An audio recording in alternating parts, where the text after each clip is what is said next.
Sosoon. By the way she look, you can tell she a 40. By the way she walk, you can tell she a 40. When you hear her talk, you can tell she a 40. She ain't with the drama cause the business to a 40. By the way she look, you can tell she a 40. By the way she walk, you can tell she a 40. When you hear her talk, you can tell she a 40. She ain't with the drama cause the business to a 40. I see her misreporting, that's right. I see you misreporting, that's right. I see you misreporting, you my type. Hey girl, I see you misreporting, you keep it tight. Miss so fly, miss no shy, miss no time for bullshit. Damn, miss no high. Walk on by. I ain't going catcall. I'm a gentleman. I talk about it in this rap song. I know you. No, I don't. But I want to. I'd flaunt you. If you were mine, I'd show you. I'm no regular guy. I'm Nitro Brew. And I don't drink Starbucks, but I can buy for you. Take a long walk, get acquainted. You want to know about me? I'm in entertainment. I like to talk off beat. Call it syncopation. I compute forbidden fruit. Call it innovation. Intimidation ain't my particular forte, so you can play tough, but I'll just take it as foreplay. We can steal bases, get it in a short stay, or have your day in court like defending a court case. Y'all don't get it. By the way she look, you can tell she a 40. By the way she walk, you can tell she a 40.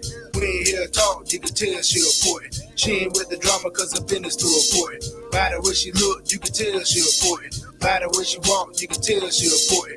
When you hear her talk, you can tell she a 40. She ain't with the drama cause her business to a 40. Yeah, she's a cutie with the pretty brown eyes. I ain't gonna lie, she had a nice set of thighs. They got me mesmerized, she was easy on the eyes. Many freaking thoughts ran through my mind, but she's one of a kind. She had the demeanor to let me know you won't get in between her. You better break your A game, cause she ain't with no games. Curving lanes with no say, she trying to hear the same thing. She's on the sunshine and the sin, heard it all before. You better come with it, cause you ain't dealing with no whore. You better bring more to dick. You gotta stimulate her mind, or she will get bored. Then it's to the left, right out the door. Don't approach her if your mindset is poor. Stimulate her mind to get the galore. If you wanna score. By the way she look, you can tell she a 40. By the way she walk, you can tell she a 40. When you hear her talk, you can tell she a 40. She ain't with the drama cause her business to a 40. By the way she look, you can tell she a 40. By the way she walk, you can tell she a 40. When you hear her talk, you can tell she a 40. She ain't with the drama cause her business to a 40. I see you misreporting, that's right. I see you misreporting, that's right. I see you misreporting, you're my type. I see you misreporting, you keep it tight. This is for you, misreporting. This is for you, misreporting, I see you. This is for you, misreporting, I see you. This is for you, misreporting, I see you. I see you misreporting. I ain't gonna take up too much of your time, cause I know you pressed for it, but so am I. Do you mind if I drop your line sometime? If that's okay, I'd love to see you sometime. I'm all at you though, I know that's my time. Take it easy though. Stay beautiful, keep on your grind. I love you. I see you. Salute. Yeah. Go Squad. Yeah.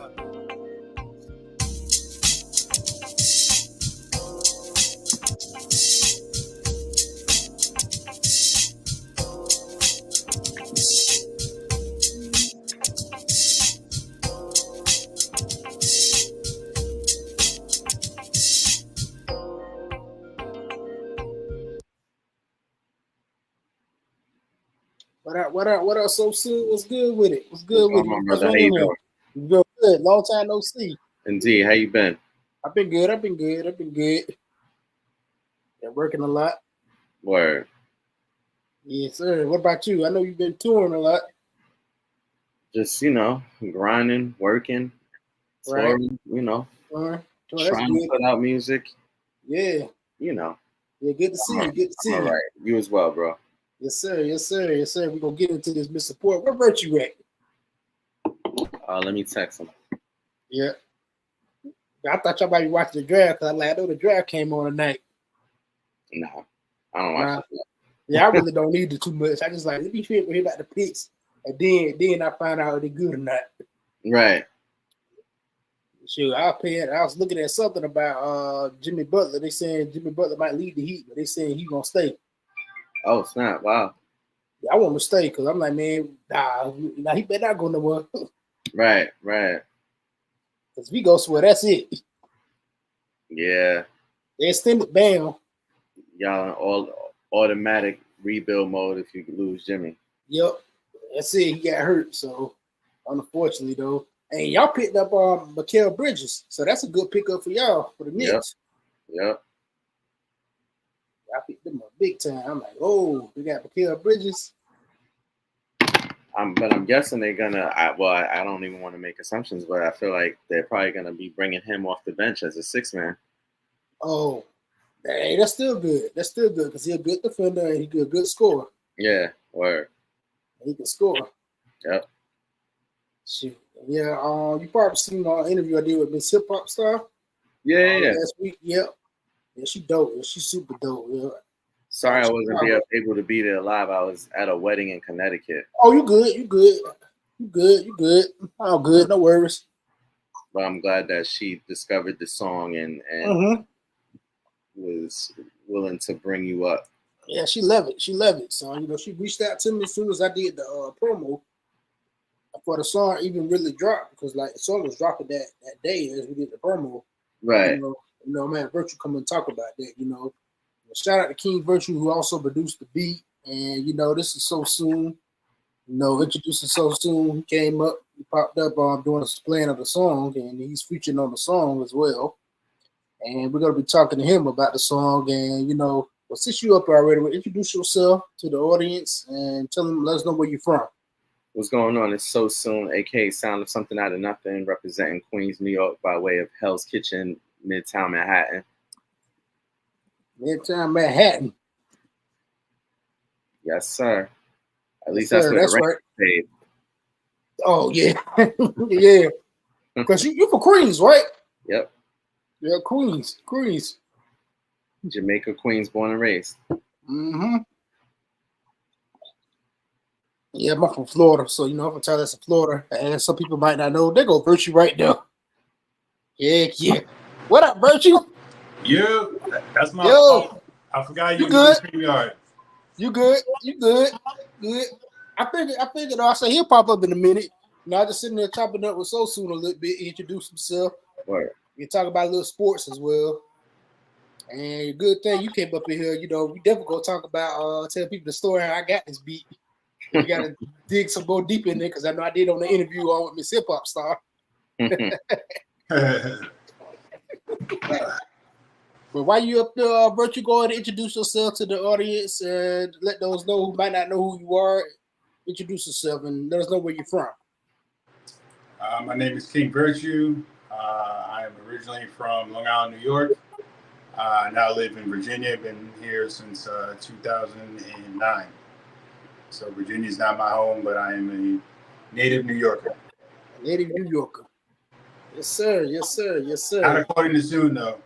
Huh? I said not according to Sosoon. Long Islanders don't count. What? Long Island don't count? Hey, it's a long story. Don't get me started. Oh, I disagree. That might have been my old thoughts. Long Island counts, but you've been out in New York for over a decade, so. Fair enough. I have your New York license in my wallet if you ever want it back. Oh, dang. Oh, and for those that don't know, Mr. Sosoon is actually also my cousin, so we are related. Yep. Mm-hmm. I remember they used to be throwing shots at each other all the time. All the time. Yeah, they stay doing it. They doing it now. I'm like, oh shoot, here they go. I don't even be throwing shots at each other though. But Virtue did a bass production on the beat. Definitely about the production, and I want to get into it. So, what were your thoughts when you first heard been supporting heard the hook? Me? Yeah. Oh, I loved it. I mean, obviously at some point we'll get to how the beat came about and how you got the beat. Absolutely. But really, when I heard what you did with it, and then of course what Sosoon did with it, I mean, I was over the moon. I mean, I had no idea of what way, what I'm saying, like what direction an artist would go with it, because the beat had a very specific sound and feel to it. It was very nostalgic to 90s hip hop and R&B. So I mean, obviously you guys nailed that on the head for sure. But the first time I heard it, I loved it. I thought it was very catchy, very spot on. And honestly, fun. You know what I'm saying? Like it was exciting to hear a fun record. You know, like I spent so much time trying to create music that is just bar heavy, very complex, and to have something that really just is a feel good record that anyone can appreciate was super dope to hear. So I mean, you guys just totally brought it to life. Absolutely. That's Rick. We used doing a 30. We used doing a 30 for 30 series. That was a 30 for 30 beat. Yeah. So for anyone who doesn't know, I haven't done it in a little while, but I did something 3 times called 30 for 30, where I decided to, starting on the first of a month, create 30 beats in 30 days. And the kind of the parameters or the rules that I set for myself is I'm not going to pre-make any of them. I'm going to literally make it the day of. So on the first day, I either make it in the morning before I go to work, or when I get home off work, or obviously if it's a day off, you know, whenever I get to it. But the exciting part of that is, you know, one, I'm not going to do 30 boom bap beats or 30 R&B beats. Like I try to switch it up. So, you know, you guys followed along when I did that. You know, I might have done, you know, boom bap R&B, and then be like, all right, I want to do a house record, or I want to do an R&B record, or I want to do something that is reminiscent of the 90s or the 80s or whatever. And I don't know what I'm going to do or the sounds that I'm going to create until that day. So whatever mood I happen to be in, whatever sounds I hear, put it together, and then I put it out. You know, some were better than others for sure. You know, some were smokers like this one. Other ones were mediocre, and, you know, it is what it is. But the exciting thing is I never know what I'm going to create. And sometimes it takes me 20 minutes. Sometimes it takes me an hour. But it's exciting to wake up and know that no matter what, by the end of the day, I will have created some type of, you know, new music. So having said all that, that was one of the 30 for 30 beats. And, you know, often when I do that, I'll have artists that will listen to it and then hit me up and be like, yo, I want that. You know, I think I could turn that into a song, so on and so forth. And this happened to be one that caught your attention. Absolutely.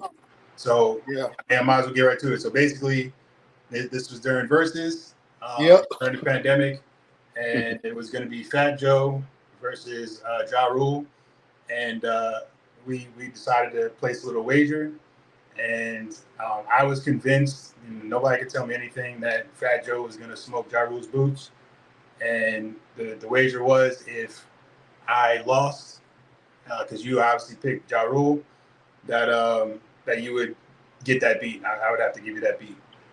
And of course, versus happened, and Fat Joe unfortunately did get smoked, and of course then I gave you the beat, having no idea obviously what you were gonna turn it into, and then of course what Soon was gonna add to it. So it, all in all, I think it's a great story. It's funny, but it's actually creatively, it's just, you know, you can't, you know, stranger than fiction. You can't make this shit up. You know what I'm saying? Like it all started from a bet. You know what I'm saying, for Versus, and we ended up here with a dope record that everybody loves. So because that's like what, like 3 years ago. Yeah, I want to say it was 2021. So it was like the kind of the tail end of COVID. Yep, exactly. Because that's what Versus was at its peak. Like they had Versus like almost every week or something like that. Yeah, the Versus almost every week almost. Yeah, that was very entertaining, and it really it helped me get through for sure. You know, absolutely. A lot of us, you know, we got to see a lot of classic. You know, he had Jeezy and Gucci on the same stage together. You know, we thought we'd ever see that. There was a lot of cultural moments that happened during then, and I don't know if you saw the one with Teddy Riley, you know, with his Wi-Fi. Oh yeah. They was frying my man. I still say, if somebody loses signal, I'm like, oh, you got Teddy Riley Wi-Fi. Yeah, that's a joke now. That's a running joke now, because I remember that, because him and Babyface, you know, I watched that because I had to reschedule that one because he was trying to give us the whole show. Yeah, and my favorite one as a producer is Primo versus RZA, and RZA. He smoked Primo, and I hate to say that because I actually have Primo over RZA, but RZA put on a clinic. I mean, there was so many joints that people just forgot that he had made, and I think chose the wrong beats. But that one was one of my favorites. Just hearing those two titans go head to head, and RZA just cleaned his clock, man. I mean, he smoked. It was crazy. Yeah. Because you got RZA and Primo. RZA, Wu-Tang. So when it comes to that, I mean, you can't count RZA out. That's dope. That's definitely dope, though. How we came about getting the beat, though. After that, I took it because I kind of already had the hook already written for Miss Important because I had it originally for another beat that I had, but I thought about it. I said, hey, I think it'll sound better with this because the other beat was like a little too maybe clubbish. What I would say like crunk music kind of. I was like, I don't think. I mean, it would work. Either one would have worked, but I think it would be better on this beat. I was like, this is a little more smooth. I said, this for the ladies. I want to be smooth. I don't want to be hype. I want to be smooth. I want the ladies to come out with the sundresses, with their nightgowns or whatever, in the business suit, kind of like Neo Miss Independent. You could say I get inspiration from that, Right. Just to give a different. So you had an idea for the record right before you heard this beat, and then when you heard the beat, you thought that it would go perfect with your concept. Right. Correct. So how did Sosoon come into play? Oh yeah, Sosoon. You want to talk about you came into play because I remember Virtue sends you the hook and you heard it, and then Virtue came and hit me and said, "Hey, Sosoon heard the hook." He said, "Let me get on it." Yeah, I said, how it happened. I wanted to hear his story. I wish I could remember. What I can say is that I'm used to, because of the proximity that I have to King Virtue, him being my cousin, as he pointed out earlier. I have a unique level of access to his production, and I wasn't aware of this when it first was created. I did hear about I do remember hearing about the bet, but I think that with that unique level of access, I'm often used, and just the kind of songwriter I am, I'm often used to being a conceptualizer, like being somebody who's like sending the beat to somebody with an idea on it. And so it's possible I deboed my way onto the song because I've done that before, but it's also possible that I was asked to be on the song. It was a while ago, so I don't remember, but I do remember hearing the beat. And as Virtue mentioned a moment ago, it's very 90s, specifically as a Queens person, and not that like these folks were the only ones with this kind of sound, but it gave me very much Tribe vibes when I was hearing it because of the jazzy piano riff and the verses, and the switch up was just like really super dope from the chorus to the verses. And I think I received it with the chorus on it, and I was like, oh yeah, this is definitely high. This is really fire. And I was really excited to not only collaborate with Loretta's Only again. This is not our first collaboration. Three of us, this is not our first collaboration. But I was excited to collaborate with him on something like really different from what I've heard him do. And something I hadn't done in a while. I don't think I had done a song that was specific to like talking about ladies in some time prior to that particular record. So yeah, I was very excited. I don't know. Did I debo? I'm curious. Like, sound like you remember. Did I debo my way on this? No. So nah. As I recall, so Loretta sent me what he had thus far for the record, which was the chorus and the verse. Do you remember that, Loretta? Say that again. I said you actually sent me. Oh yeah. The chorus and the verse, and then right when I sent it to Soon, I was like, "Yo, you got to hop on this. This joint is crazy." And then you heard it and you loved it, so you sent it back. And the producer and me. The funny thing is, and I can't picture it any other way now, is that the original tracking of the record, actually, Loretta, you went first, and Soon came in second. So I swapped it because one, you're on the chorus and you have a long chorus and a bridge, and then your verse fits and sounds so much better on the back end, especially with if you want to score and then like the feel of it with Soon setting it off, especially with with his bars and his voice inflection, it sets off the tone of the record immediately, right? So it literally drags you in when he's like, "Hey, girl," you know what I'm saying? Like immediately. Yeah, yeah. So now you're drawn in and you're listening. You know what I'm saying? Like if somebody wasn't with the chorus, as soon as his verse came in, they were sold on, I want to hear the rest of this. You know what I'm saying? And so when I swapped it, it sounded perfect. I'm like, this makes it just sounds so much better and it makes so much more sense given the lyrical content and really just the execution of the record. So once I did that and then I heard it and I was like, okay, this is dope. Now, fast forward, right? So this was a long time ago at this point.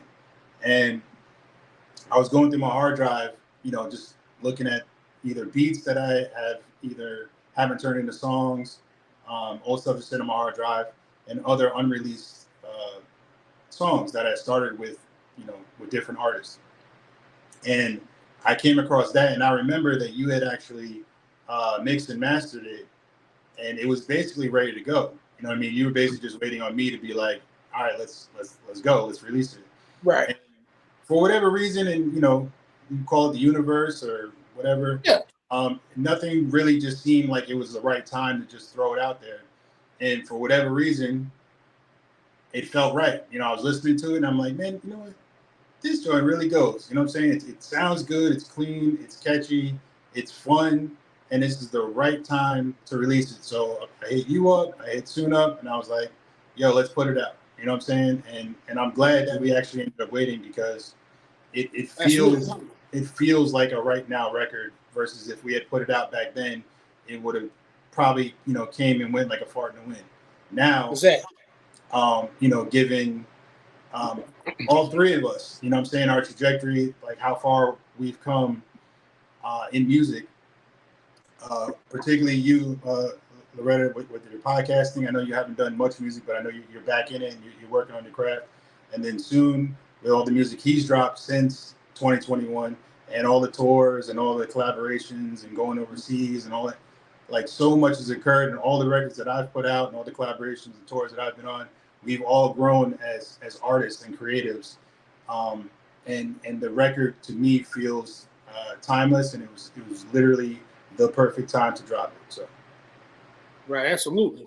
Definitely was the perfect timing because, like you said, like would have dropped it sooner, yeah, it probably would have came and went just like that. Because, like, I noticed the people liking the song as well. Because I wanted to release it like 3 years ago, and we're gonna get into that because it's like I said. So I know Sue got tested this because I remember what's the song that you said 10 years ago. Rent Party? No, it's the other one that you had a billboard for. Oh, so what now? Do the right thing. You had to do the right thing. So what now? Yeah. So what now? Yeah. The joint that he did with Banger. Yeah, that one. I know you sat on that record for like 10 years, wasn't it, or something like that? Oh yeah. I mean, I pulled that up from the hard drive. That was back maybe even before Rent Party when I made that beat. Oh, okay. So that was like 2010, 2011. I mean, it was a long time ago. And I did kind of what I just did recently with Mr. Porton. I was going through my hard drive. I'm annoying as hell when it comes to him and beats. I'm constantly harassing him. Yo, you're not gonna do nothing to this? Yo, this is fire, man. You crazy. So I'm going through my old beats and I come across that and he actually had, what do you have, two verses done? So, just to give the backstory. So well over a decade at this point, I was working on a series called Name Dropping, where apparently this was around the time where Kanye was doing, I think, like the Good Friday series, but I wasn't aware of that. Right. But I was dropping a new song every week, and it was like over the course of 2.5-3 months consecutively. So let's call it like somewhere between 10 and 12 releases.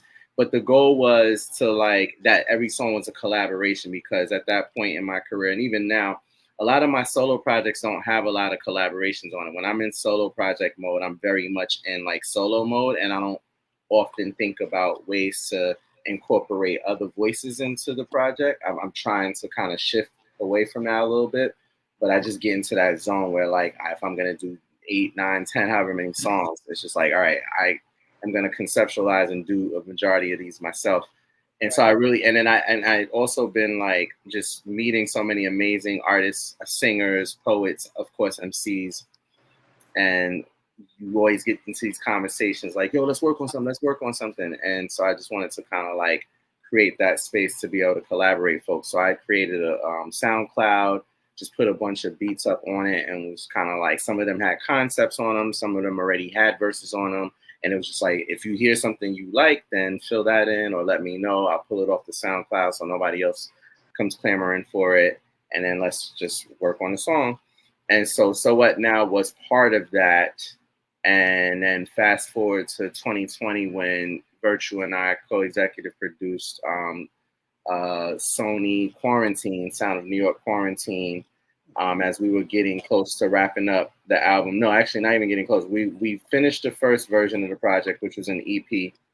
And then like within 72 hours, this doofus was like, we got to extend it to a full length. And I was like already just mentally drained because I'd never like consistently worked on one project and released it in such a quick turnaround time. And it's just kind of like the project just, it takes the listener on an emotional roller coaster, because I was on an emotional roller coaster in the creative process. But he wanted to add more music, and I hated him for coming up with that idea. But this is one of the only times you'll hear me openly admit that he was brilliant for thinking of it, because turning it into a full-length album made it into a masterpiece. And to his point about going through his archives and listening to old songs, old beats, he was like, wait, don't you got a almost already finished song to this? This is King Virtue. And I was like, yeah, so what? That song is like a decade old. But come on, man, the beat is still a smoker, and all it needs is one verse. The hook is dope. You could use these verses. I was like, you are smoking cracked cocaine if you think I'm going to use this. And then I was like, all right, well, I have a very heavy hand when I'm working on my own projects. I have a very heavy hand in the production, not the beat making, but just like the organization and beat selection and conceptualization and even the formatting of music or whatever. But I also wanted to honor how much of a role he played in that project. And so I tried to find the healthy compromise. And then when I listened to it, I was like, all right, actually the beat is still fire. The chorus is good. But I was like, there's no way I'm going to like use the original verses. And so rewrote the verses, which was relatively quick considering that I'm generally a slow writer. And he asked Keith to be a part of the record. And then, the rest is history. So, it just goes to show that you could have something that's there, sitting there for forever. And, I don't do that anymore personally. I want to also be very clear. I used to do that where I'd like have a song and just be sitting on it. It's complete, ready to go. But like, used to drive me crazy. Shifted my mind towards, because like artists were very much scatterbrains, and like I might say this song's gonna be a part of this project, but now I want to work on this project, and this project is not even done yet. And I used to do a lot of that. If there's one thing that I could change in my artistic career, it would be just being a lot more organized. But other than that, I'm thankful for the journey it's taken. And to just go back to the point is that like, if you're making timeless music, it doesn't matter when you drop it. If you're not like setting the goal of trying to sound like the quote unquote current trends, then it doesn't matter, because the listener is not gonna, they might say it has this vibe from this era or this time period, but there's a difference between the song having a vibe of a time period and then being like, oh no, you must have written this in 1985. You know what I'm saying? And so I agree with Virtue that this has a timeless feel to it. Yeah, and just real quick to add to that, it wasn't so much that I wanted to use the verses exactly the way they were, but the original verses were very, very, very relevant to what was happening now. So obviously he updated it and smoked it, but when I was listening to it, I'm like, damn, a lot of this applies to now in this current state. And then of course he, killed it, and Banger, did his thing, and then they shot the video, and everything about it was just super dope. And they also surprised me. I had no idea they even recorded that part. Yes, it was a surprise addition to the project.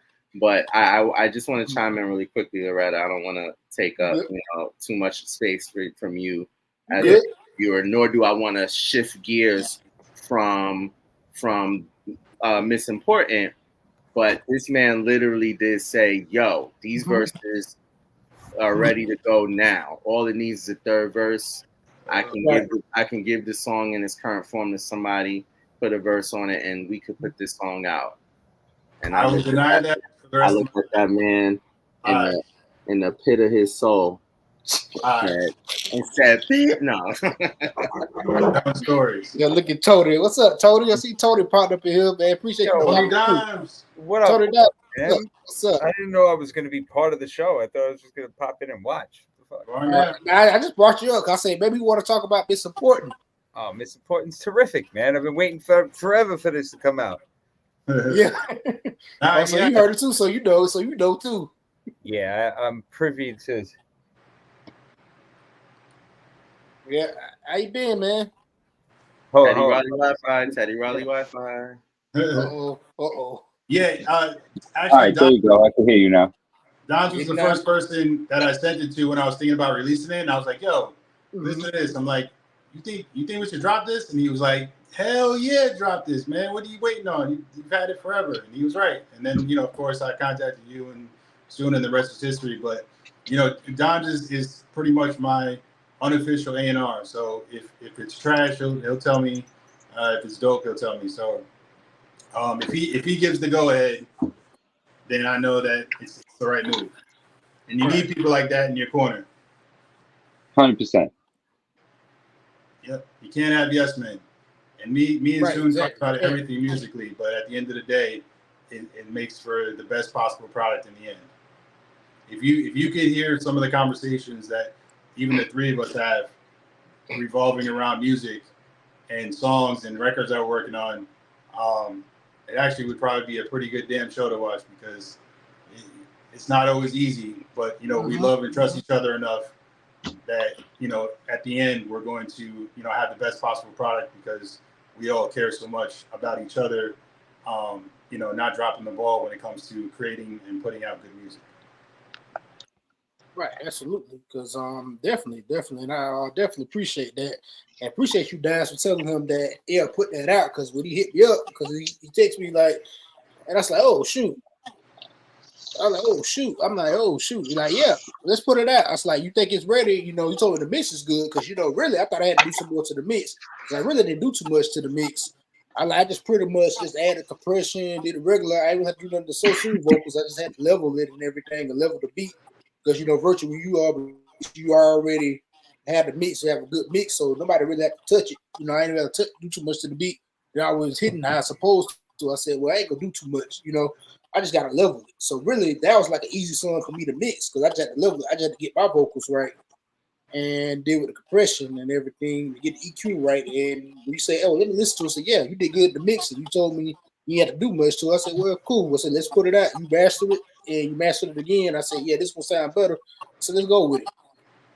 Yeah, no, you did an excellent job with mixing it. And normally I do get that as a compliment, that I tend to, when I make the beats and I send them, they are pretty clean, and I make it a habit to try to do that whenever possible. I mean, sometimes, based on a sample or whatever I'm working with, if it's to begin with, if it's already muddy or it's already, complicated, there's only so much you can do, right? But if I'm creating something, I do my best to, when I make the beats, have as close to sounding as you're going to get before mastering it. So it's clean and easy for someone to master it. So, but yeah, you did a fantastic job. You really did. Thank you. Loretta, can I ask you a question, Loretta's only? Because this is your song.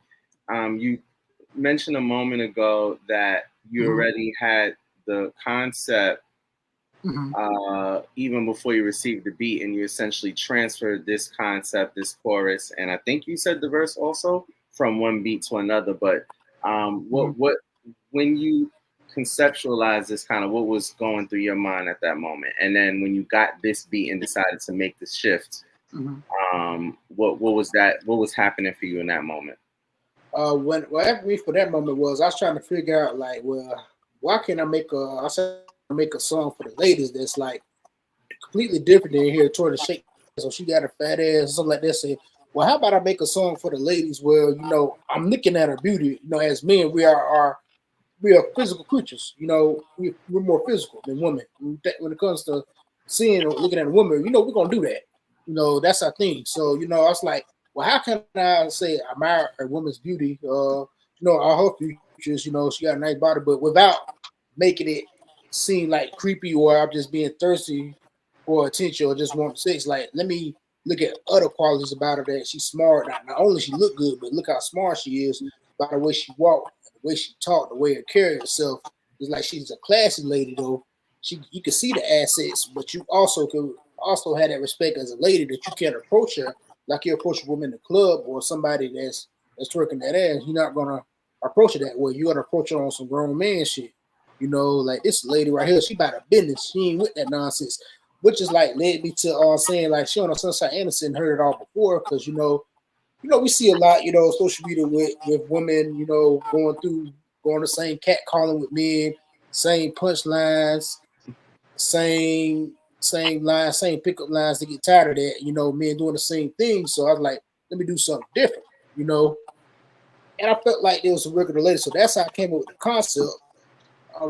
To answer your question, but that's how I came with the concept. I said that's how I was concepting the song. I was like, when I'm writing the song, so I want to write where I'm talking about a lady, obviously, a beautiful lady that got my attention, yes, but also I'm through like with my verse, like he was like, "Hey girl, like Miss No Hide." My verse is like I kind of like at first say I'm going to approach her like I was saying, like a guy that's like, "Oh, I'm just trying to catcall. I'm just going to hit that.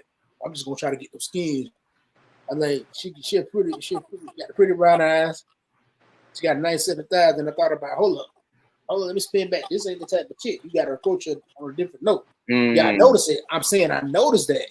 I noticed that, but I also noticed that what really draw me to you is your aura. It's not just the way you look. It's just your aura, the way you carry yourself, like your whole the way you move. So that's why our concept is to put it where you're seeing a classy woman, but also she's not all dressing all skimpy. But I mean, you can still see what she has. What she has, you can see the goodies, but you know that you're dealing with a woman that's about a business, so you're gonna approach her like she's a lady because she is a lady. You're not gonna approach her on no like hoods. You're like, yo, what's up, mo? Yo. Let me get the skin. Let me get the number. Let me go get the dish. You want to go and hit at the club? Come home with me? Like, nah. Well, I think what makes it so dope, Loretta, is that it seems very believable that that's exactly how you would approach a woman. Like, you know what I'm saying? Like, respectfully, and you wouldn't be catcalling or dropping corny one-liners. That you would approach a woman with dignity and respect, and and woo her attention. So, when you deliver the verse, I believe you. You know what I'm saying? I believe every word that you're saying. And I believe Sosoon, every word that he's saying. You know what I'm saying? So it doesn't feel like you're impersonating somebody trying to talk to a girl. It sounds like this is exactly how I would approach a woman in song format. So it was very, very believable and I think relatable.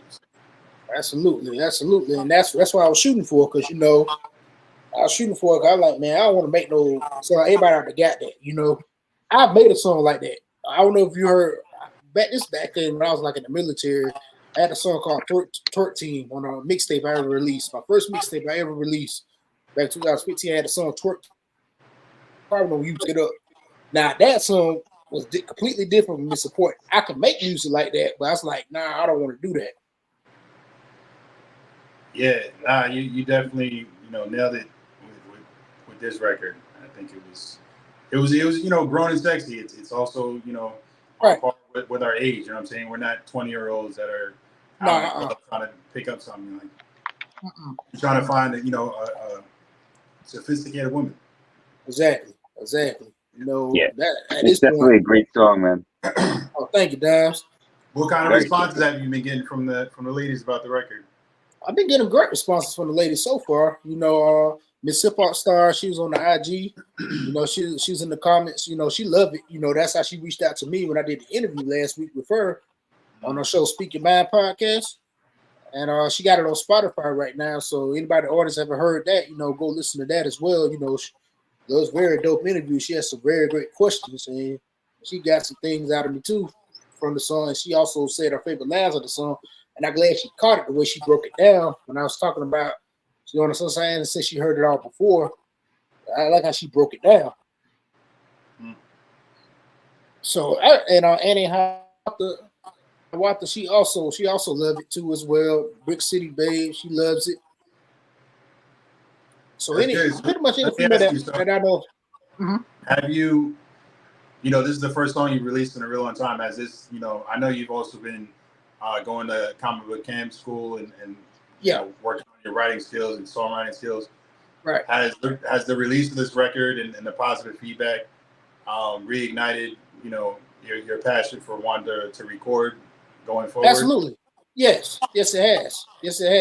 I'm already working on getting those songs out, that hooks I have written. See, the thing is, I have hooks written. I'm just getting the verses together, and with those new techniques I'm learning, I'm like, well, it's good I didn't release it. So now I'm going to take this and fly. I said, now I got Miss Important. Now I got to come with something else too, as well. Because like it definitely should magnify. It's like, dang, oh wow, people just like they're waiting for it. It's almost I see in the comments people being like, oh shoot, no one dropped another track. It's been over 2 or 3 years. Right. Nice. Yeah, I also wanted to comment on shout out to Annie Hiawatha, who's viewing live, who asked the question about filming a music video. So last week, I don't know where I was, but I'm like I said, I alluded to earlier, I'm very much a conceptual thinker, and I very much believe that it is feasible, and I would love to talk to you about shooting a video for this because I think it would be like very fire and could be done. You know what I'm saying? And done in a very economical but in a very high quality manner. You know what I'm saying? So we should talk offline about that. But I think that I would love to do that. So absolutely. Yeah, we definitely need to talk online about that because I love to make a video. It's important to do that. Wow. I was even thinking of like a challenge for the ladies. I love to get some ladies on here as well. You can reach out and hit my inbox if you like to hop on and share your thoughts on Miss Important as well.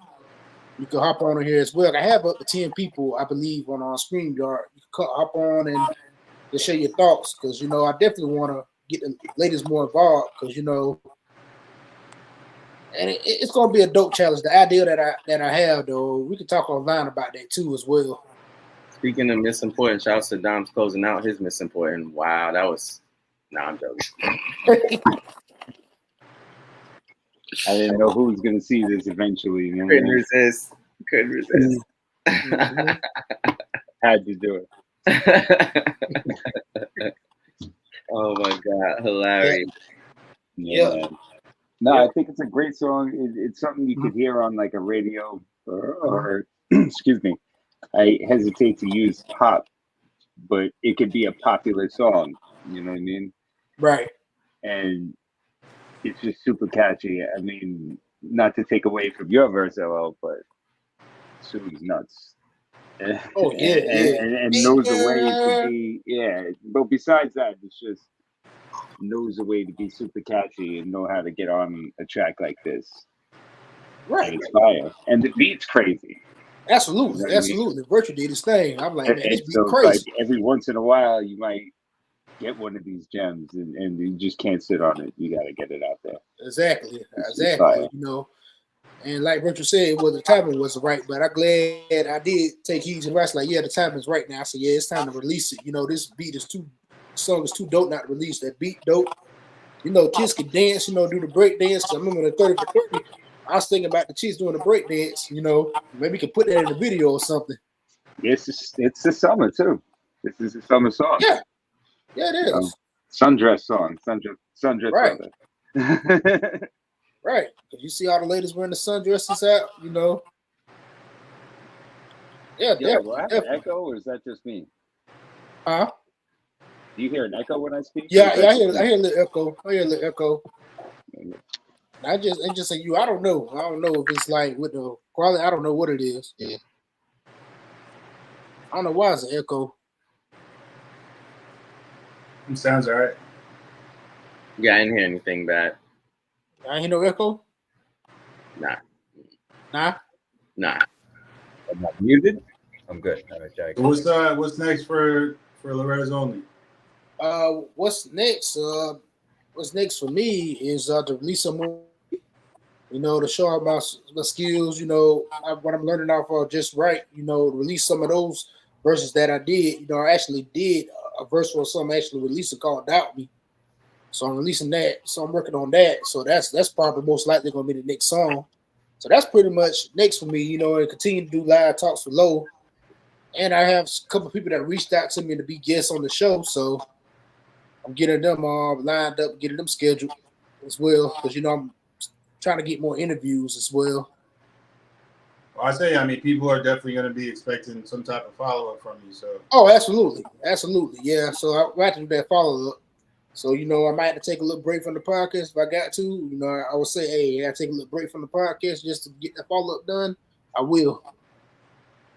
So, if Lord willing, I want to at least release an EP before the year is out. Nice. And I could do this song, have this song in there, then, you know, maybe 3 other songs. That's dope. Sir, yes, sir. So what about you? What's new for you after this?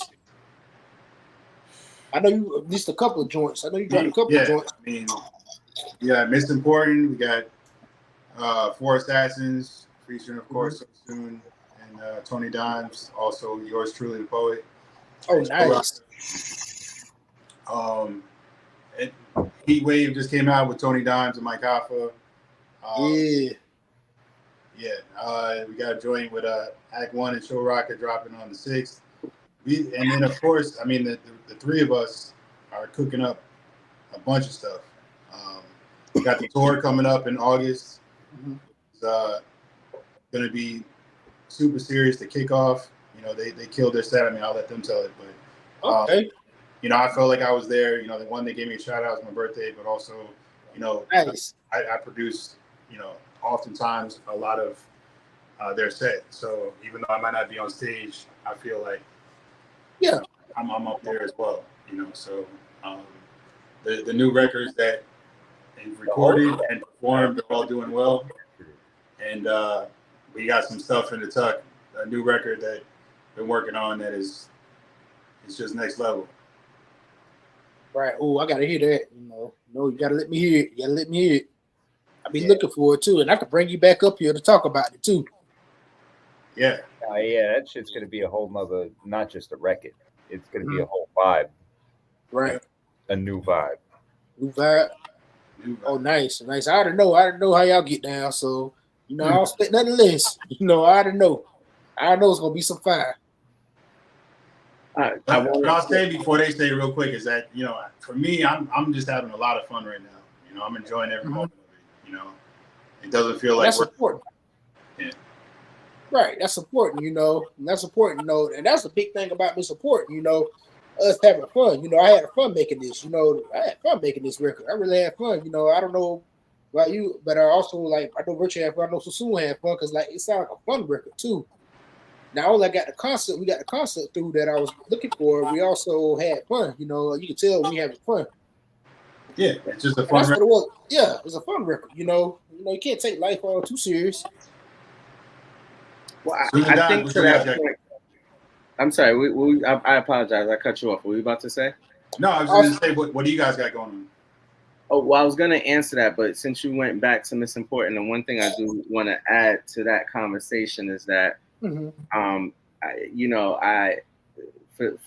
somebody who's been doing this for so long, there's always these peaks and valleys of like creativity, and for better or worse, the valleys often come when I am either like paired with people who are just kind of like next level and just make me re-question what I'm doing. That was like earlier in my career because I don't really question what I'm doing because of what other people are doing.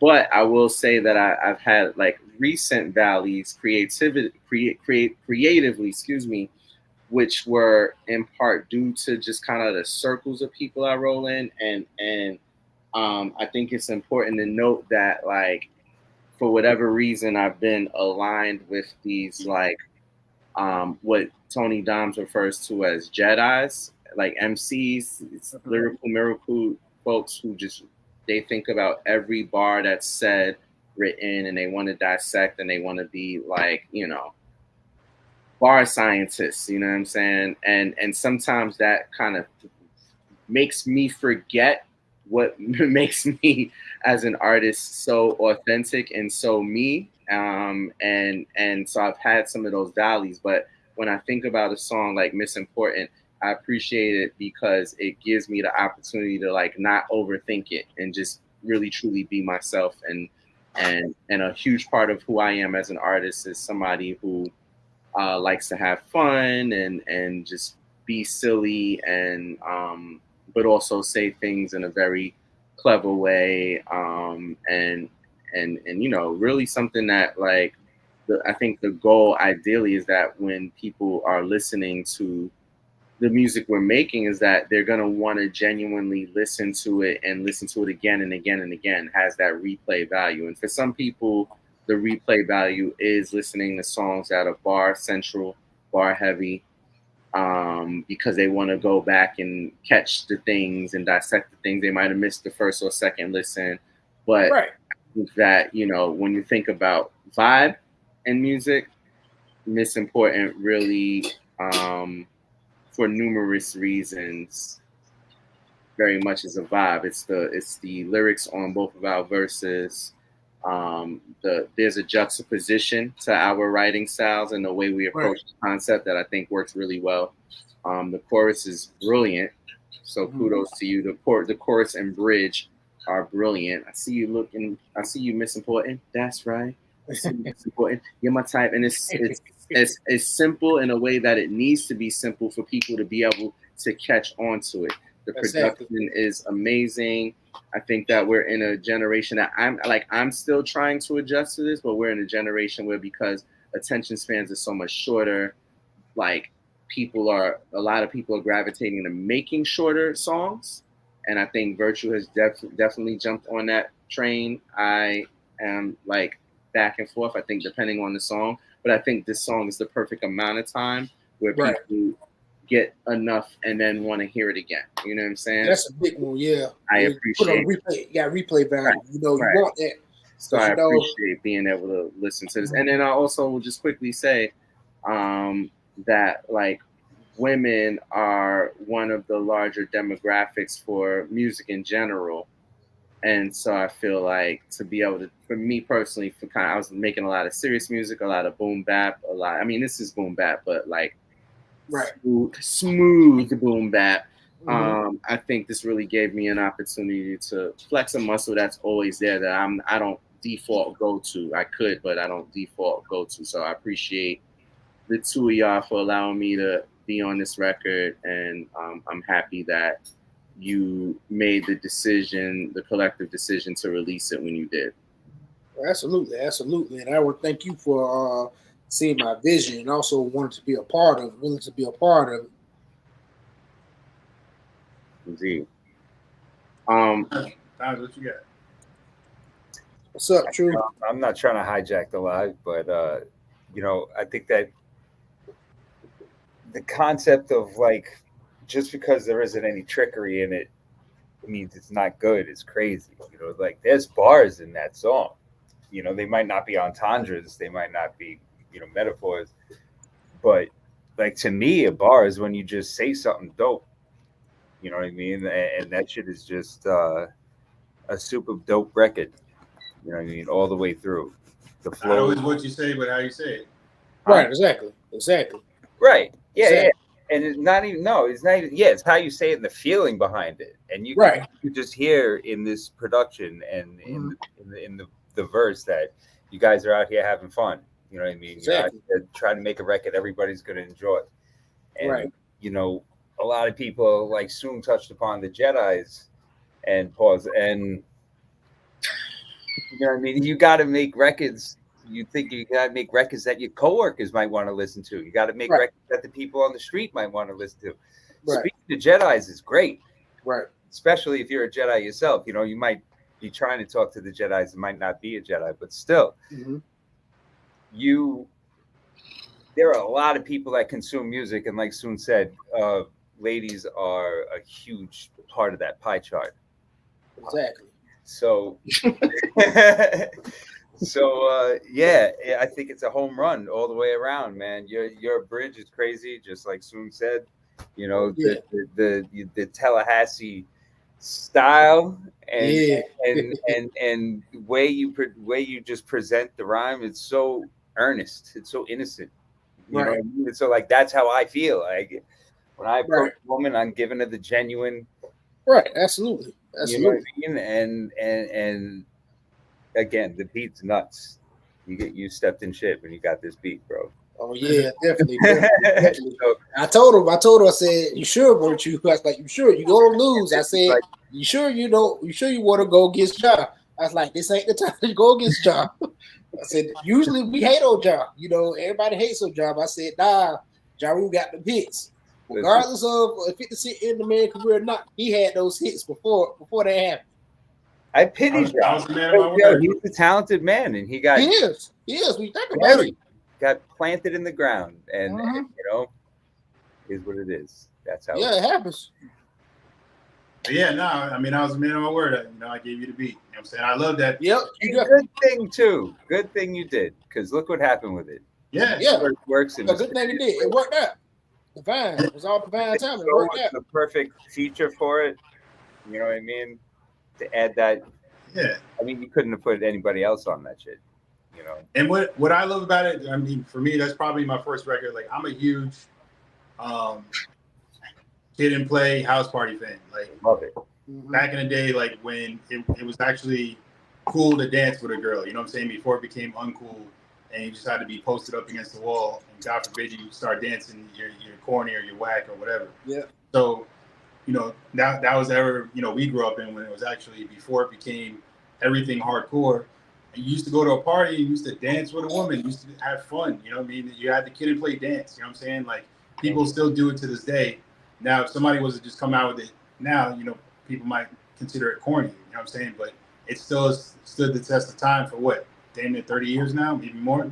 So I like the fact that, like, there's nothing wrong with just having fun sometimes. You don't have to be angry on every single record or be speaking something, you know, truth to power or something that's really complex. And like you said, speaking of Jedis and double entendres and triple entendres and all that, like sometimes you can just make a record just for the fun of it. And if you do it with the right mindset and the right attitude, you can have a fun record that everyone can appreciate.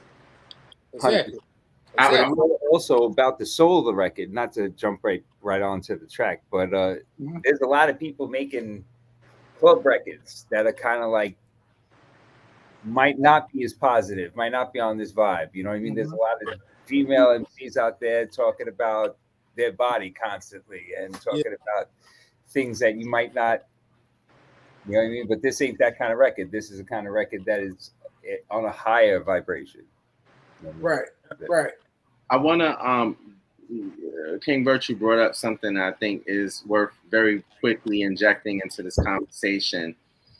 The notion of like danceable music and you know, club life and nightlife or whatever.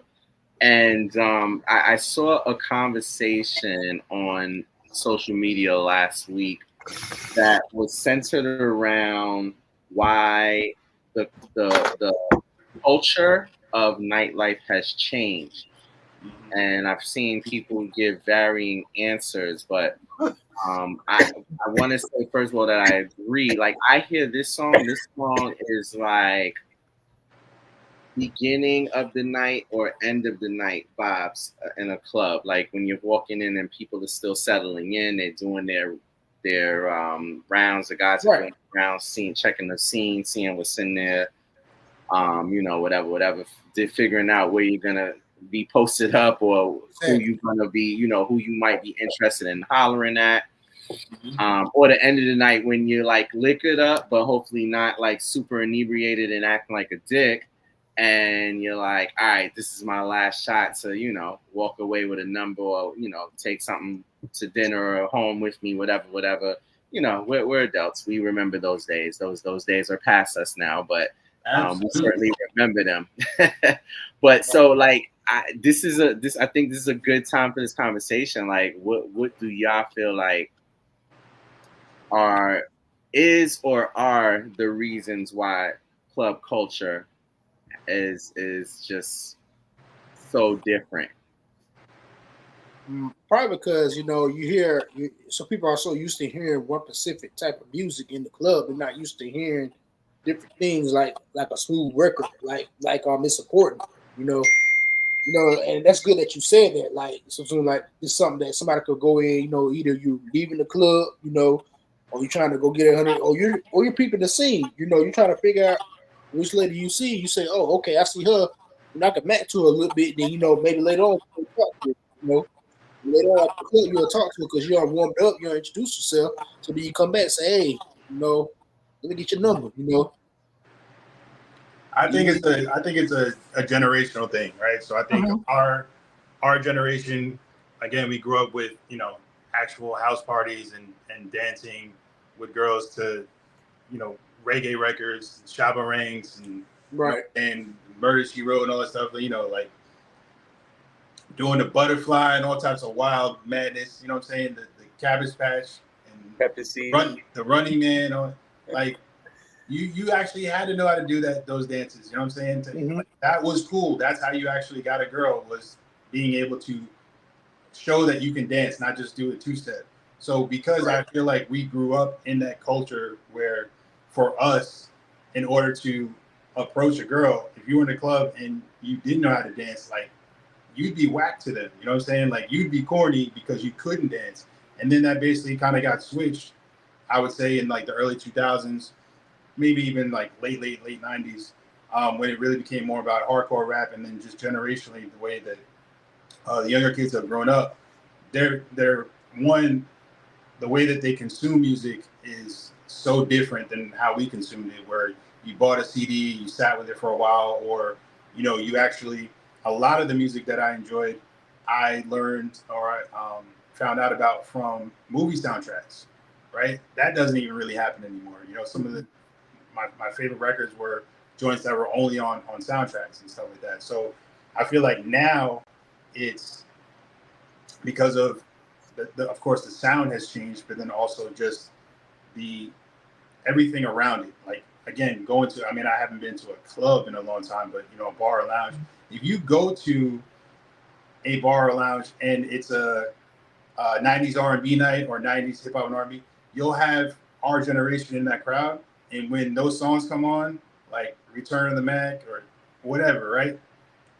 Everybody's dancing and singing along. You know what I'm saying? And just like we did back in the day when we were coming up. And we all are kind of lock and step with that same mentality. It brings us right back to that point. And I just feel like nowadays they just don't have that, or they didn't grow up with that type of mentality. When they go into the club, it's on their phone they're gonna text or Tinder or whatever. They see somebody that's 20 feet away and then they swipe right or whatever. You know what I'm saying? Like it's just a totally different mentality when it comes to macking to a girl, or how you actually move in a club and enjoy the music while you're in the club. You know what I'm saying? Like it's more. I feel like it's probably more background music than anything for at least most guys. And then for girls, they tend to be dancing to the female rappers that are basically saying the stuff that they want to hear, which is very sexually, suggested lyrics and outlandish stuff, and fuck guys and get money and buy me Birkins and all that stuff. It's just all really become that. You'll have the rhapsodies, you'll have Shade Noir, females that are actually saying something. But right now, I mean, female rap is dominating rap in general. You know what I'm saying? Right. I have a million different Sexy Red, Glorilla, Cardi B, Nicki. I mean, you can keep going and going and going. I can't even keep up with half of them, but they all have pretty much the same pitch. I'm a good-looking girl, and I'll take your man and da da da da and spend money on me. It's all the same old regurgitated message. And I sound like a hater when I say that, and I'm sure a lot of people agree. But I mean, that's just what it is. You know what I'm saying? I don't see people dancing and having fun anymore, for the most part. And if they are, they're dancing to music that is just completely over the top. Yeah, I'm glad you all said that. And also, not only when it comes to a club setting, when it comes to Mac and Girl, also I'm putting it in the scenario of also when you're approaching women anywhere in general out of public, because it's even different now, because now you have to use these things to approach women. Now, they talk quickly on social media than answer than in person. You try to approach women in person now, they look at you like you're crazy, or look at you like it's awkward. And honestly, not to take a turn and go left, but I mean, even with after Me Too, you know what I'm saying? Like the way that we approached women when we were coming up versus now, it's very different. Like you can't you used to be able to just go up behind a girl, grab a waist, and start grinding.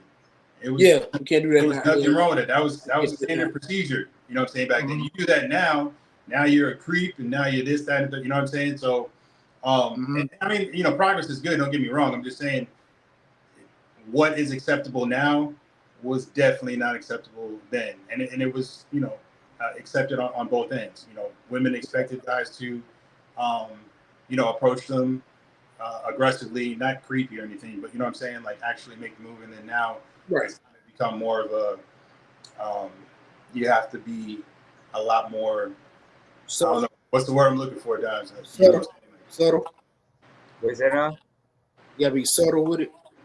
With approaching the women now versus, I guess, intentional. You gotta be. It's like kid gloves, Yeah, I mean, you just can't. Again, what was normal for us is just not normal now. And if you tried to do something like that, you'd be looked at like you were a monster. So, all of it, like I said, generational, the way that the music is, the way kids are raised, the cell phones and social media, all that stuff plays a factor. I mean, I enjoy a lot of the new stuff that comes out, just as sonically it's pleasing to the ear. I mean, the lyrical content doesn't really fit me, you know what I'm saying? But I can enjoy it. I could be out somewhere and hear something and be like, oh, I kind of like this beat, or I like the flow, or I like the chorus, or I like the energy, or whatever. So there's a time and place. And I mean, honestly, when we grew up, there was a lot of bullshit music that was out too. You know what I'm saying? Like we like to put the golden era in 90s up as being the best era in hip hop, ever. And it arguably is, but still, we also had some bullshit artists and records that came out that when you listen to it now, you're like, I can't believe we allowed this to happen. You know what I'm saying? Every generation has it. So. Yeah. If I can chime in, I just want to say that one thing that was alluded to that I think is worth highlighting even further in this conversation is the shift in technology.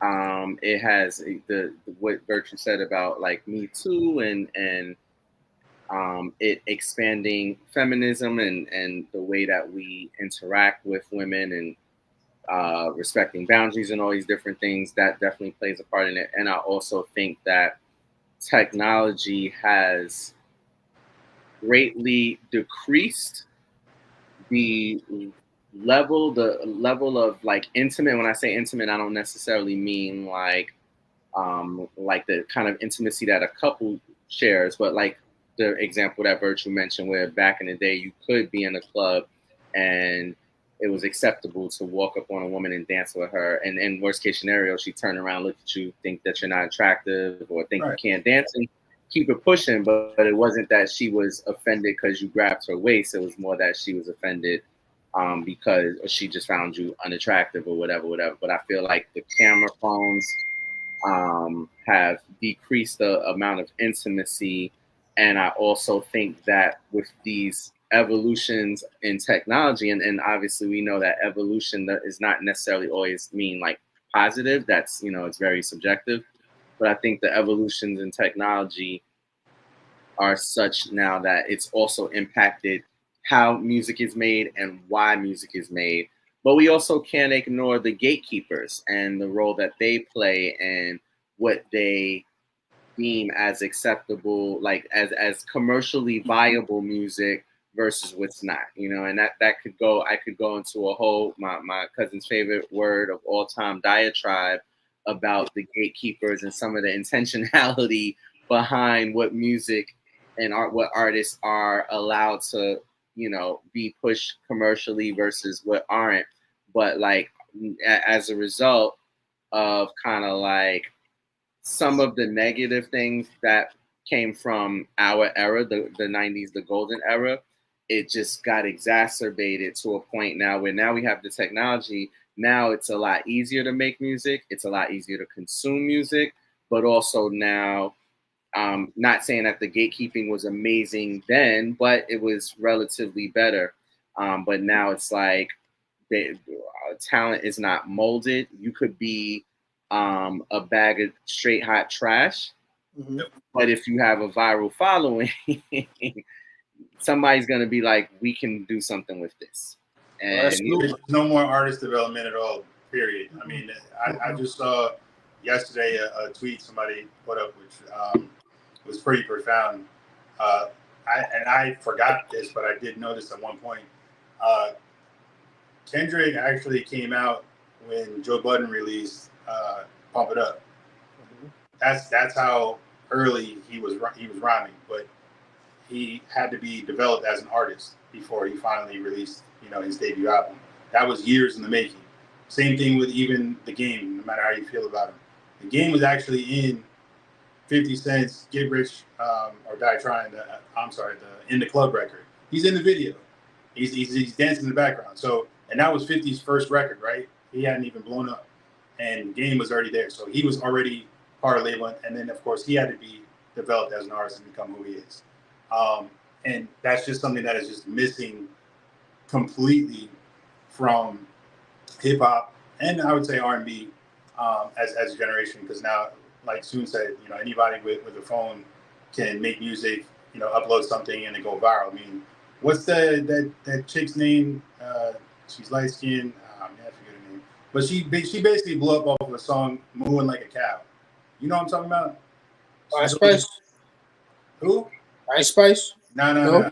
She takes pictures. She has like horns sometimes. She's skinny. She's light skinned. She had that song. Doja Cat? Yeah, thank you. Doja Cat. Mm-hmm. If you actually look up the damn YouTube video that she blew up from, she's talking about moving like a cow, and it was catchy as fuck, and that's what blew her up and got her all the attention. And now she's doing arenas. I'm not saying she's not talented. I'm just saying. Real quick, what's crazy about that though? Mm-hmm. That's what made her blow up. But if you Google Doja Cat before she blew up, she's mad normal. Yeah, she's like playing the system. Like this is what they want. This is what. Bro, the baby. Remember when he came out? He used to wear a fucking diaper. Yeah. Mm-hmm. You guys not? I remember. Like I remember. Google it. Yeah, when he first came out, he was at like South by Southwest, I think. And he was wearing. How did he survive that? A grown man diaper. Yeah, literally, he was wearing it to all his shows. A diaper, no shirt on, just a fucking diaper. And he did it because everyone was talking about, the baby. You know what I'm saying? It was viral. And then eventually, once you hear him rap, he actually has bars. He can rap. But if you Google it, you see the baby in diaper. When he first started, he used it as a gimmick. He would dress up like a goddamn baby in nothing but a diaper. And look at him now. One flow. It's dope, but he's got one flow. Yeah. So all that to say, what I'm saying? Yeah, I mean, obviously the game has changed, and once you get in the door, you need to be able to back it up. But artist development is a real thing, and to top it all off, I would say at the end of the day, that besides the beauty of us being able to create music and upload whenever we want, Like the fact that, you know, I hit you up and was like, hey, let's release it. And then that day you put it up, you know, it was up on YouTube in a couple hours, and then it was on Tidal the next day. And right. so I mean, pretty much damn near instant. Is that there's so much to choose from, you know? So you can make a playlist of 100 songs with underground artists like us or Instagram artists that are your favorites that no one else really knows, and it'd be nothing but bangers on there. You know what I'm saying? Like, it doesn't have to be the commercially accepted music. Exactly. So you can just continue to stay in your lane, whatever that lane is, and become the best at what you do. You know what I'm saying? Right. Sosoon and Dimes are the best at what they do, not only on the mic, but when they get on stage, that's the next level. You know what I'm saying? Like, there's a million MCs out there and a million that have a lot of talent and a lot of skills that can make great songs, great choruses, great bars, great 16s, freestyle, the whole shebang, right? Like, literally, there's graveyards full of MCs that were nasty as all hell. What separates them is when they get on stage and they actually put on a show. Right. You know what I'm saying? So that's what separates them and their showmanship when they get on stage as MCs, where they're not just rappers, right? Which everyone is a rapper and everyone can, you know, upload a song. Yeah, I got my stuff on SoundCloud, or I got my stuff on Spotify. I mean, anyone can, you know, my kids, they can make a song right now, create a name, and have an artist page. Right. But doing what you do and perfecting it in anything, but particularly in this as a creative, me, myself, I'm fortunate enough to be able to work with guys like you, three of you, and a host of other people that are unique and talented in your own right. And what I appreciate the most is I'm not working with anyone that doesn't understand who they are and intentionally stay in the lane. Like, nobody's trying to go viral. Nobody's trying to blow up. Nobody's trying to be the next whoever. We're literally just making music that is fun, important to us, and performing it in front of crowds because we love what we do. Simple and plain. You know what I'm saying? Not chasing a bag, not chasing women, not chasing fame or fortune or anything like that. Literally enjoying being able to rub shoulders with, you know, some of the legends that we grew up watching, and being able to, you know, do songs with them, be on stage with them, open up for them. That in itself is priceless. You know, if no one else ever heard another song that we put out, I can honestly say, particularly the three of us have already achieved more than we could have ever fathomed when we were younger, and we just started rapping or just got into hip hop. If I was in a time machine, went back and I told our younger selves, you know, younger Dimes and younger Sosoon, where we'd be, the artists we work with, the stages that we've touched, the people that we've opened up for, Dimes probably would have punched me in the face and said, "What are you smoking?" And Sosoon would have just thought I was high. He was like, "Man, come on, man, what's going on? You're crazy. You smoking that shit." He just wouldn't believe me. He wouldn't believe me. You know what I'm saying? And I wouldn't believe it either. You know what I'm saying? I wouldn't believe it either. So, it's a beautiful thing, and we continue to get better. I mean, Dimes has made, you know, incredible leaps and bounds as an MC. He was always dope, and now he's another tier. You know what I'm saying? A couple tiers. Soon, no rest for the weary. I mean, the amount of content he's putting out now, compared to like what he was saying before about stashing records and stuff. I mean, it was like pulling teeth to get him to release anything at one point, and now he's releasing records and albums at a very steady pace. And then even me with production, the different artists I'm working with, but you know, the in-house camp, you know, Dimes and Soon always get first dibs on anything. I want to say a few things really quickly. First of all, Virtue, I want you to do yourself and your fans a favor, and I'm asking this because I think it's a great idea, but also sheerly out of curiosity. I want you to make a playlist of every song that you currently have out on streaming that you've produced. I'm just curious to see how many you have out to date. Music with myself, Dimes, Loretta's Only, True, who was in here early, shouts to him. And the list goes on and on because you've really met and exceeded the goal that you told me you had for yourself years ago. So I think you should go ahead and do that, whether it be on Tidal, YouTube, Spotify, whatever. And I say that in part because I have that list for myself. And every time a new song comes out, I put it on that list so I can be able to go reference it and say like, okay, like this is the evolution. It's in a sort of linear order from like when the oldest to the most current. And then also like, and the reason why I said that is because like going to this conversation of like what I was thinking when I first started taking music seriously, and I'll never stop shouting you out for being the North Star to my North Star, at least to kind of me taking it serious because you believed in me when it was just kind of like a thought, but not something that I knew that I wanted to take serious. I never imagined that I'd have so much music with my vocals out on it, whether it's my own projects or collaborating with other people. So do yourself and all of us that favor. The next thing I wanted to say, going all the way back to the question around like what's coming up next. So we have Dimes and I, we have a few things coming up in virtual. Join us in August, but prior to that, next month we have a show. I was trying to look. And forgive me if you see me looking down. I know it's not the most professional thing. You good? You good? But I was trying to look to get the date. But Dimes might have it off the top of his head. But I believe. Oh, I just found it. Okay, perfect. So July 11th in Dimes and Virtue's home of Long Island and Babylon, which is a very special place to me because that was the last place that my maternal grandmother lived before she passed. Which I just celebrated her birth and sunset just days ago. But never performed in Babylon, funny enough. We'll be performing as part of a Punchline Academy tour. So shout out to the infamous Amadeus, Mike Haka, who's one of our collective extended family members, and everybody else who's on that. I know Dom's really excited about performing at home. So that's going to be July 11th. Oh, nice. And then we have our 4-day tour with Full Blast. This will be Dom's Virtual and my third summer touring with Full Blast. So shout out to Tour for Life. They're a big summer tour every year. And we have 4 dates from August 15th to the 19th. Why do I not know? I knew you normally know. Yeah, 15th to the 19th.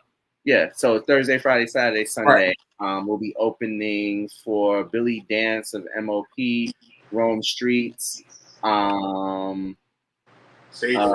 Thank you, Sage Francis, and of course Redman, which that is super special because it's going to be taking place in our home, New York City, Brooklyn in particular. Not my home, but I've probably performed in Brooklyn more than any other place in the world, literally, just because in my time as an artist, that's just where most of the performance venues, the live performance venues have been. But it's still New York, and this will be like my biggest show to date. So I'm very, very excited about that.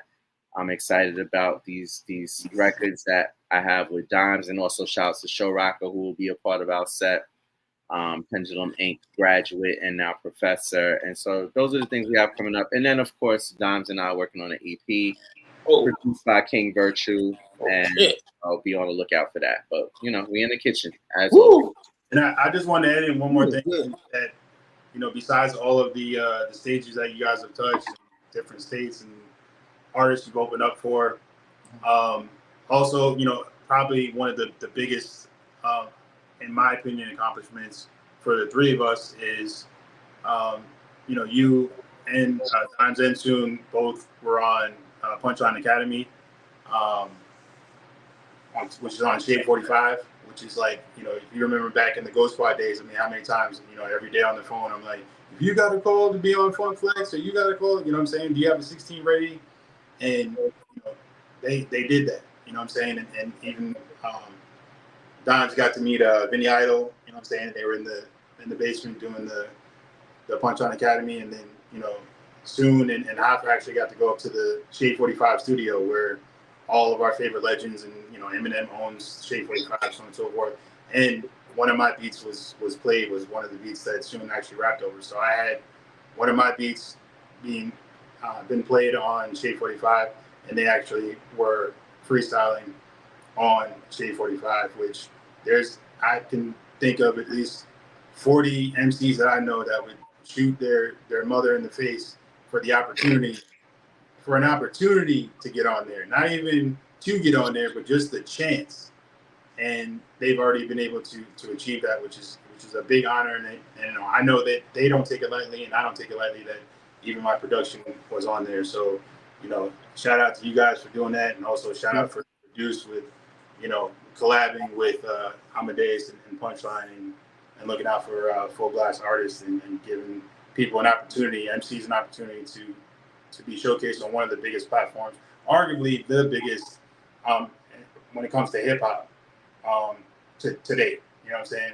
And Amadeus is also taking over for K Slade, which is one of the biggest honors you can have. So I just wanted to throw it out there for those that didn't know. You can go on YouTube and check it out. But it's, you know, it's a pretty big deal, man. Not everybody gets invited up there.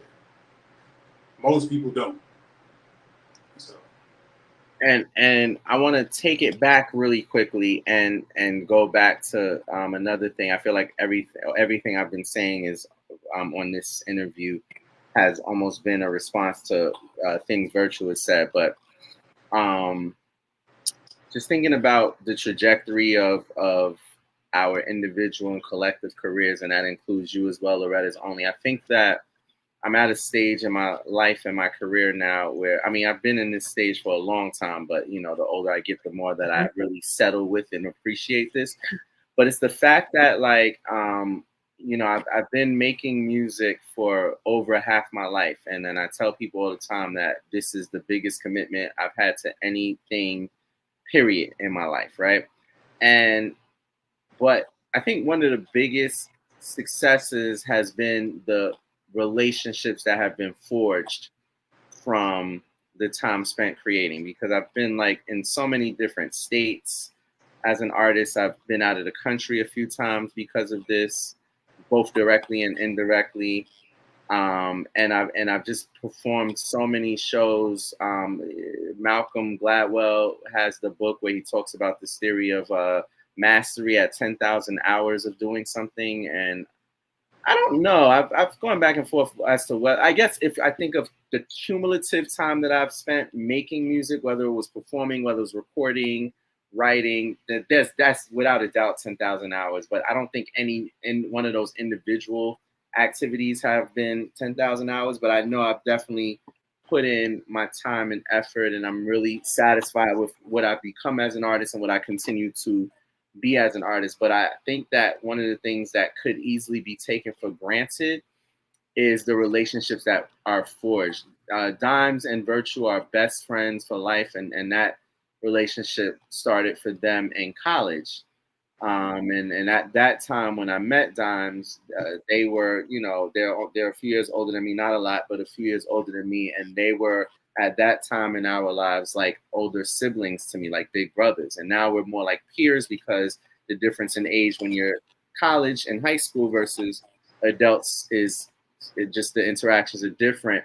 But one of the things, and I'm just using this as an example, one of the things that I never could have imagined amongst all of the amazing things and amazing relationships that have been built from this is that Dimes is like literally one of my ride or dies at this point. Like, he was a big bro to me and I looked up to him, but I'd only interacted with him every so often way back then when I was wrapping up high school and they were in college just living their best lives. But like, he's my ride or die. He's one of my ride or dies at this point. And of course, Virtue being one of those as well. And I'm very thankful for that. You know what I'm saying? Like, I literally just text him today. I'm not going to say what it is because I'm a bit embarrassed, but like, I text him today with some advice for some home repair. And just knowing that I have a friend that I can be like, can you guide me? He was like, I could do it for you or I could guide you. He's just like, yo, let me know what's happening and whatever. But like that, like, so even beyond our relationship on and off stage, this is just a friend that I never imagined that I would have on this level. And obviously I have to thank Virtue for being willing to share his friend with me. But I'm just really grateful. And I also extend that to you, Loretta. I know we haven't spoken a very long time. I'm grateful for you deciding to take this episode of Live Talks with Loretta's Only to talk about this song that we've worked on as a trio, myself, you, and Virtue. But I'm grateful for having you as a friend. And you know, I don't use the term friend lightly. And I don't just run around throwing that to everybody. Right. we've not even met in person yet, but you are my friend, you are my brother. You know what I'm saying? Mhm. Like this, like I said, is now our first collaboration together, and but you are still my brother, and I know we will cross that threshold where we finally get to meet in person. Yeah, we finally get to be. Yeah, I got to come back to New York. I'm just grateful to have the like I said, the relationships that I forged with my partners, like literally walking on the other side of the laptop. I met her because of hip hop, literally. Oh, And word. so I don't take, like I said, I don't take for granted the relationships that have been forged. Virtue alluded to just some of the legacy acts, like artists that we grew up listening to, who we now have their numbers in our phones and are rubbing elbows with and rubbing shoulders with or whatever. And I'm not even going to use this opportunity to name drop, but like that is when I say the relationships, I'm talking about the more intimate ones, such as the relationships I have with the three of you, but also even the more professional ones with people who I never imagined that I'd be like, I could text that person or call that person and be like, yo, what's going on? And they would answer and be like, yo, you know what I mean? So I'm just really grateful for this culture, not just the music, but the culture called hip hop, and for everything that I've been able to do with it, for it, and because of it, and everything that is done to me, for me. So yeah. I just want to add that I think for me, the biggest thing is that even all the way back to the Ghost Squad days is that we legitimately push each other to become better artists. We hold each other accountable, but we push each other if we're not putting out enough material, or if the bars aren't good enough, or if the beat isn't good enough, or the master isn't good enough, whatever. Right. We don't just say, yeah, that's great. Yeah, that's dope. Yeah, put it out. Like from the touring to the relationships to all of it, we push each other to all get better. And then, individually we support each other. You know what I'm saying? With Don's really, working on his pen game, and and then of course the two of them working on their stage performance, getting better and better, and performing different records and touring in all the different areas. Me with my production, trying to be as universal as possible, and still be true to myself and to you guys, and being available to get beats. If Don needs a beat for something, I need this, ASAP, to be able to, he can hit me up, and I send him a beat, and hopefully it's something he can work with. Or perfect example with Sosoon, when he got into the little kerfuffle with artist I'll leave nameless, but he needed a beat to diss him on. I cooked up 3 beats and sent him one, and he made a whole 5-minute diss record, obliterating this one person. But just being able to do that, what I'm saying, a lot of artists don't have somebody in their camp or in their corner that they can just say, hey, I need a beat for this. Can you make it happen? I think that's super important, because we support each other individually, growing. Me as producer, you guys as MCs, Right. individual EPs, collective EPs, separate, collaborations with other artists, other producers. We're here for all of it. You know what I'm saying? We support. There's no animosity. There's no jealousy. It's literally, what can I do to help you Exactly get where you're trying to go? You know what I'm saying? In any way possible, whatever I can do. So I really like that and enjoy that. There's really no ego involved.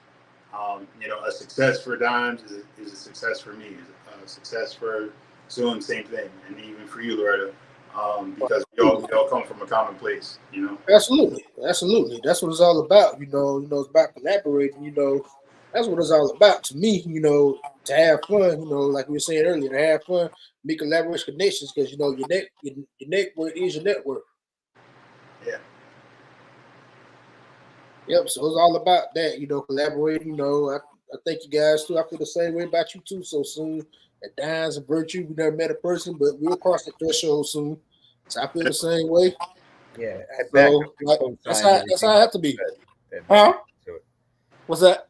I said I back up and co-sign everything that was said. There's nothing to add to it. Yeah. Oh, right. Oh, indeed, true. Absolutely. Yeah, that's what it's all about. At the end of the day, Like Sosoon said, yeah, this ain't the first time working together. You know, on Smack Track we was together. You know, that's the first time I met her because like I did not know. You know, I did not know Virtue. I didn't even know Virtue really. Like I did not know that made her say, "Hey, get on this record." You think you on this? Yeah, I didn't know Virtue. I didn't know Virtue produced it to the track. Then we got in the group chats like, "Oh, I didn't know Sosoon. I didn't know Tony. I met Tony, and I met Tony through Virtue. Then I didn't know what's his name? I didn't know Baller. I didn't know Baller. I didn't know Link. I ain't know yours truly to then. Yep, everybody's come a long way. So I'm just happy to see where everyone is at, Absolutely. where everyone is headed. You know, the four of us. You know what I'm saying, and everyone else that's part of our extended family.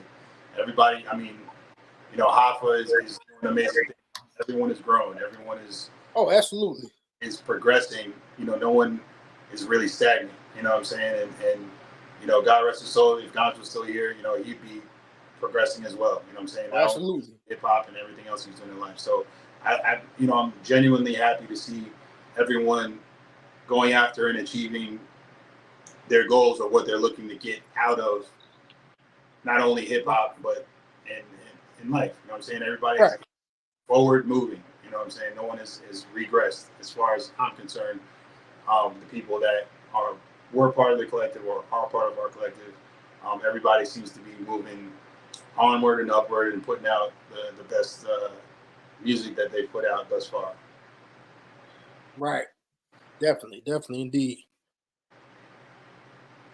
So yeah, I appreciate you having us on, Loretta. Absolutely. This was dope. Absolutely. I appreciate y'all for taking the time out to be on today. You know, I know the draft going on. I don't know if you guys watch basketball, so I know Sosoon does. I know the draft on. Sosoon say he don't watch the draft. Tony, do you watch the draft? Do you watch the draft? He's anti-sports. Like, anti-sports. Like what? The Army or something? No, he doesn't even know what you're talking about. He's so anti-sports. He thinks Army. Oh my God, that's right. I don't think you watch sports though. Draft, you penis. It's not his bag, bro. Not as bad, bro. Do not put this on social media as like a snippet of the show after. No, put it on social media as a snippet of the show. This motherfucker really said the Army draft, bro. Wow. Virtue. That's his subject in the news right now, ain't it? Now he's just an old fart, so he doesn't watch sports. Don't try to battle him when it comes to comics though. Yeah, no. I got my pockets of knowledge. You know what I mean? Oh yeah. Oh, I know. I can't get him on that. I know I can't get him on that. Virtue still thinks the Nets are in New Jersey, so he's done as well. He's watched. He used to play basketball and soccer when he was young. I looked up to him. Now he thinks the Nets are still in New Jersey. So the two people on the lower half of the screen don't even include them in any conversations about sports. Like I didn't know that the Supersonics didn't exist until like 2 years ago. Huh? The Supersonics. They became Oklahoma City, right? When I was like, who the hell is Oklahoma City? When I saw it, yeah, the Supersonics, yeah. Dimes is like, what are you talking about though? Who? So I'm not as bad as Dimes when it comes to it, but yeah, I'm so far removed from it. I've blocked it out. I don't even. I look. I'm gonna be very transparent with y'all. I'm leaving because it's 10:38. We're all on Eastern time, and it's 10:38, and I still haven't eaten. And my partner is sitting next to me, and the fumes are literally like hitting my nose. But I just want to say thank you to Loretta's Only. You're welcome. For making this interview happen, and shout out to both of y'all for allowing me to be a part of Miss Important. We're gonna continue promoting this and making sure that people hear it. Right. I wanted to say something silly to end it, but I don't remember what I was gonna say. I was gonna talk trash about one of these guys, but I don't remember because there's just so much trash talk to go around. I don't even remember. Next time, that's all. Yeah. All right, well, I love all you guys. This was dope, definitely, absolutely. So absolutely. We got absolutely definitely dope. We got a lot of stuff. All of us are going to be releasing, so we definitely got to catch up again and do a recap of where we've been and what we've done over the next really this back half of the year. You know, going into 2025. So I know for my personal brand, I have some goals that one that I want to meet by 2025, and then in the year 2025, there's a few things that I've set goals for myself to achieve that I will do, and of course it involves, these guys right here on the screen. So I think sky's the limit, and only good things are going to continue to happen. And look out for some big things coming down the road. I'm not just saying that because it's cliche, but there's legitimately some big collaborations and some big moves that everybody's making. I know what I wanted to say. It wasn't silly. Shouts to yours truly, because we mentioned Smack Track. Shouts to Smack Track for those who are watching or will watch after. Go look at go YouTube or on streaming. Look for King Virtue, VIR2, the number 2 UE, one word, Virtue, VIR2 UE, Smack Track, and it has a lot of super dope MCs from all over the country on it, including Loretta's Only, including myself. Produced by King Virtue. But I wanted to shout out yours truly, because he is still, to this current moment, my favorite songwriter, my favorite lyric writer, signed or unsigned right now. And he was the person who was the tail of that record. And so you bringing up Smack Track reminded me that I just got to see him a few weeks ago when we went and surprised King Virtue for his 53rd birthday. Oh, nice. So shouts to yours truly. Yeah. I froze for a minute. Yeah. Nah, all good, bro. But yeah. Absolutely. Yeah. Yeah. Well, yeah, I'm gonna go ahead and let y'all guys go, man. I appreciate you, gentlemen. Appreciate you joining us. You two guys as well. Appreciate you. Thanks for having me. Yeah, I'm glad you started us. Like, okay, yeah, come up in here, because like I say, you want to share your thoughts on the track? Say, come on. I'm in it. I love it. He came up by accident, but I'm glad he was here. Yeah. I say you might as well come up here. You know what I'm saying? Like, oh, come on. Yeah, man. All right, we'll do this again soon. All right. Absolutely. Yeah, let me know, man. Peace, yeah. Yeah. Love. Yeah.